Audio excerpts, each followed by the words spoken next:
Good morning, my boys. Welcome to our YouTube video class. And today it's time for us to start reading Lesson 8. Lesson 8. To begin Lesson 8 of your textbook, it's a poem. It's a poem written by a famous poet. The name of the poem is The Snail. সবাই জানিস চেনা প্রাণী আমাদের শামুক, The Snail. And the poem is written by William Cooper. Just notice the spelling of the name of the poet, William, and after that the surname Cowper. There are several pronunciations of this surname. Some people say Cowper, some say Cooper, and some people also say Cooper. I prefer the last pronunciation, so I will pronounce in this way, William Cooper. Okay. William Cooper, perhaps you haven't heard his name before, but he is a famous poet of his time. He was the poet of 18th century, and he wrote his poems, he made his works, especially in the last 2 decades of 18th century. Okay, before reading the poem, we must learn something about the poet. First, I will tell you his life in brief, and after that about his works. We shall discuss something about his works. William Cooper was born on November 86, 1731. His mother was a descendant of famous metaphysical poet John Donne. John Donne, he was also a famous poet.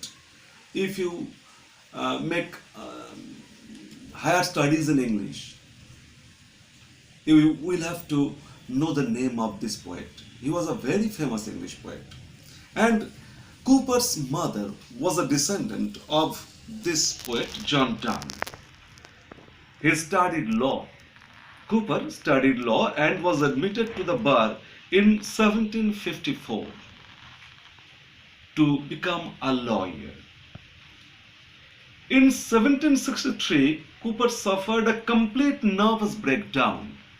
That was a problem with this man.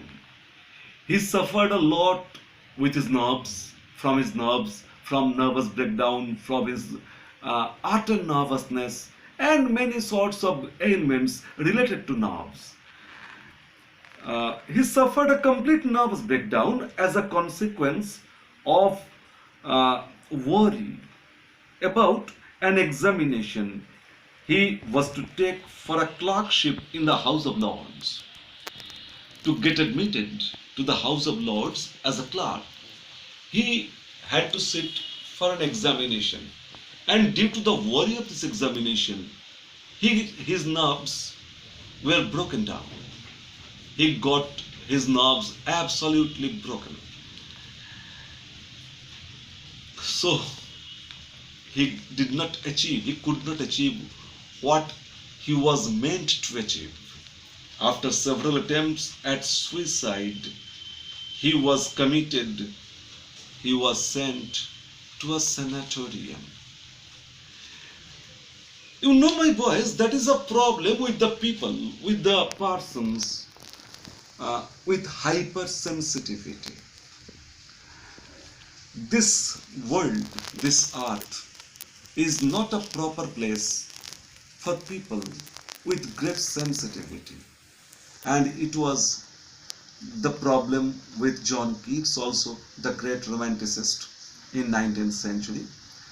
Though he was not a nervous patient like Cooper, but he also suffered from hypersensitivity. And if you ever go through Cooper's poem, you will find he was also a very sensitive person. And this sensitivity, this hypersensitivity made all sorts of ailments, all sorts of calamities in his life. Okay? খুব বেশি অনুভূতিপ্রবণ মানুষের বেঁচে থাকার পক্ষে এই পৃথিবীটা খুব সুবিধের জায়গা নয়। এবং তার লেখা পড়লেই তোরা বুঝতে পারবি যে তিনি খুবই তার যে বিখ্যাত লেখাগুলো আছে, আমি নাম বলছি পরে, সেগুলোর মধ্যে সাংঘাতিক সেন্সিটিভিটির প্রকাশ আছে, সংবেদনশীলতার প্রকাশ আছে। তো এই অতি সংবেদনশীলতা তাকে বারবার সমস্যায় ফেলেছে, তার জীবনে নানাবিধ দুর্যোগ বয়ে এনেছে।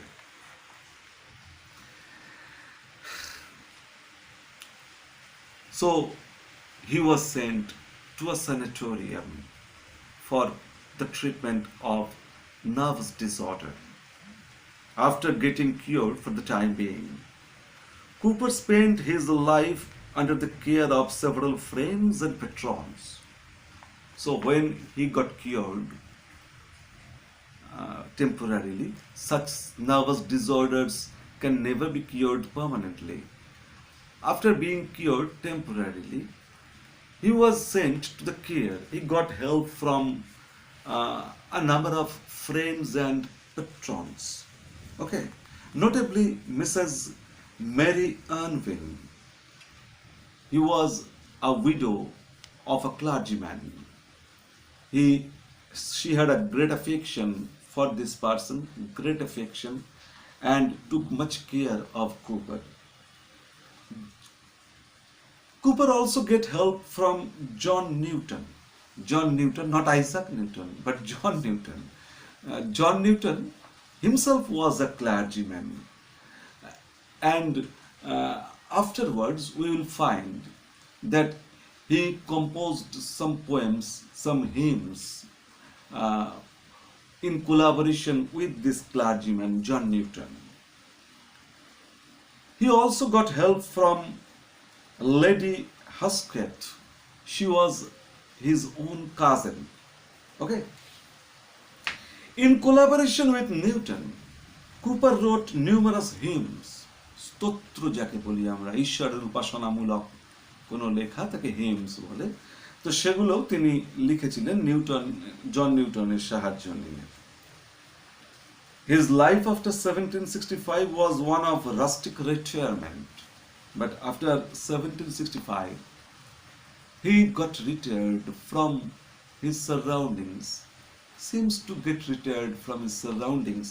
He exiled himself in a rustic atmosphere, withdrawn from all friends, his acquaintance and everything.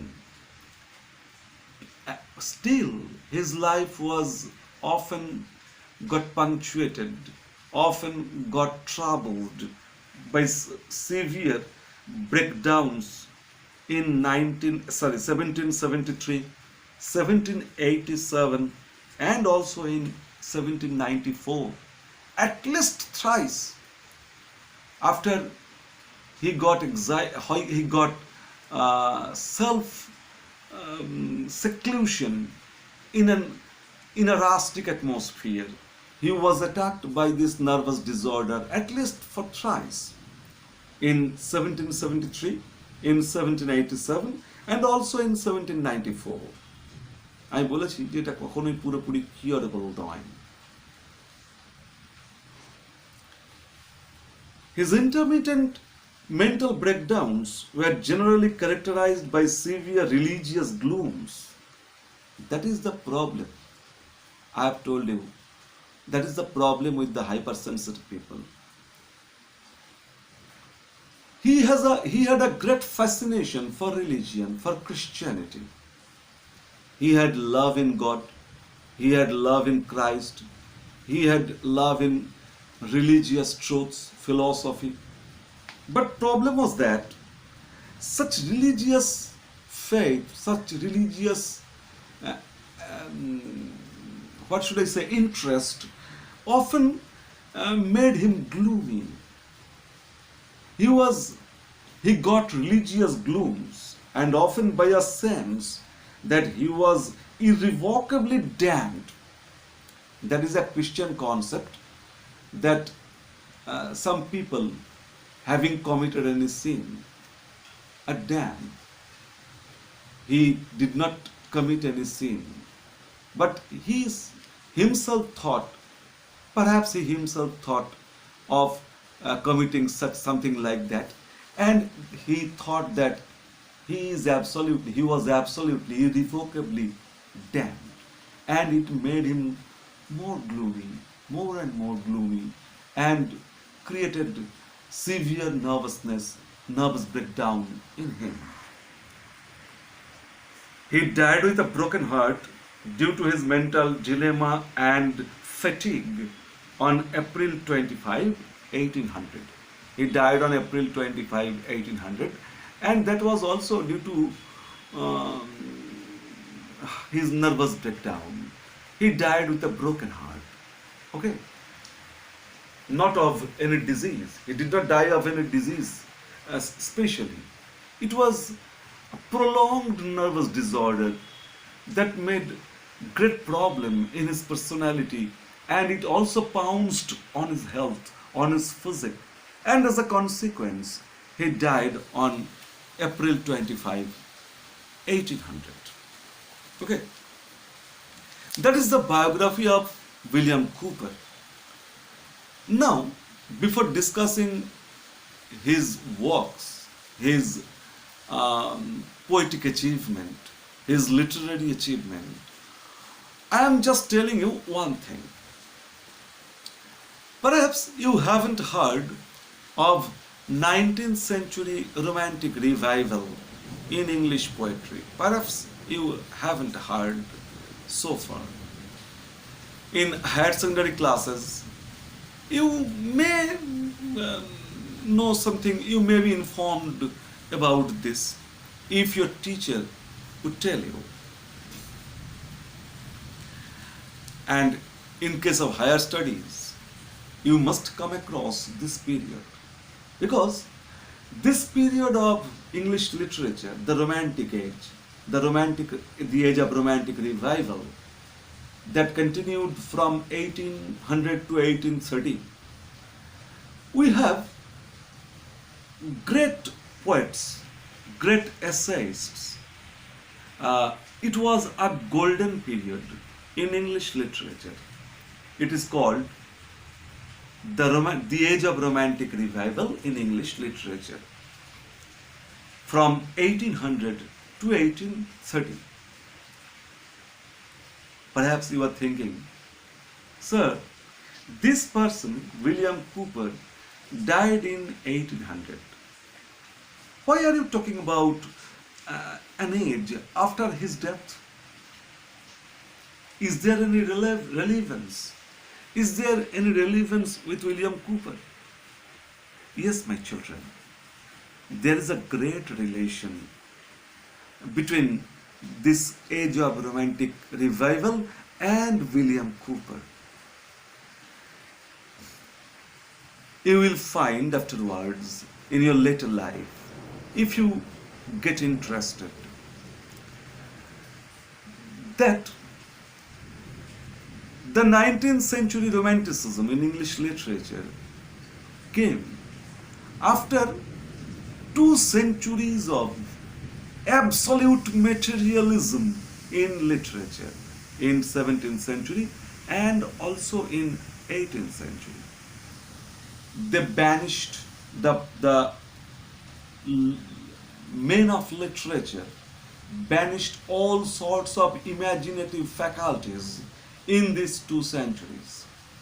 2 শতাব্দী ধরে সাহিত্যিকেরা কোনো কল্পনাকেই তাদের সাহিত্যে প্রশ্রয় দেননি। তারা মনে করতেন যা দেখব সমাজে সেটা লেখাই সাহিত্যের কর্ম, কল্পনার কোনো প্রয়োজন নেই। এভাবেই চলছিল 2 শতাব্দী, 17th century and 18th century. But in the later part of 18th century, the scenario began to change. The scenario began to change. And there was a romantic cross-current in English literature, an imaginative cross-current in English literature in the second part, in the later part of 18th century. and the literary figures and the literary personalities who helped in bringing such change in literature. The names must include this poet, William Cooper. Do you understand now the relevance? The 19th century Romanticism was brought about with the help of some men of literature, some poets, and among them, this person, this William Cooper, was a very prominent figure. So, he can be very safely called one of the precursors to the 19th century romantic revival in English literature, in English poetry. Okay? Today, no more for today. We shall discuss his works, and after that we shall read the poem tomorrow on the next day.